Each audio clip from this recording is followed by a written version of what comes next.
Raffi Ahmad memberi reaksi begini saat bertemu kembali dengan sang mantan. Raffi Ahmad berteman baik dengan para mantannya. Kali ini, Raffi bertemu dengan aktris cantik yang juga pernah menjadi mantan pacarnya, Yuni Shara. Presenter Raffi Ahmad kembali beradu akting dengan mantan kekasihnya, Yuni Shara. Suami Nagita Slavina tersebut jadi salah tingkah kala ketemu dengan saudara perempuan Krisdayanti itu. Sontak sikap Raffi Ahmad tersebut disoroti oleh Ruben Onsu dan Vega Darwanti. Memang, kala itu Yuni Shara menjadi bintang tamu dalam acara yang dipandu oleh host Raffi Ahmad, Ruben Onsu, Vega Darwanti, Aziz Gagap dan Anwar Bab tersebut.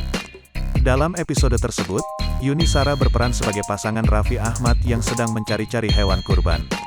Ruben Onsu dan Aziz Gagap lah yang menjadi penjual hewan kurban. Sementara itu, Vega Darwanti dan Anwar Bab menjadi calon pembeli pula. Raffi Ahmad dan Yuni Shara pun beradegan romantis ketimbang Vega. Saat itu, adegan romantis Raffi Ahmad dan Yuni Shara memancing reaksi Ruben Onsu. Hal tersebut ditimpali oleh Raffi Ahmad, ia mengatakan beradegan sesuai skrip, tak tinggal diam. Anwar kemudian ikut mengompori. Iya dari awal kayak salting gitu, beber Anwar Bab.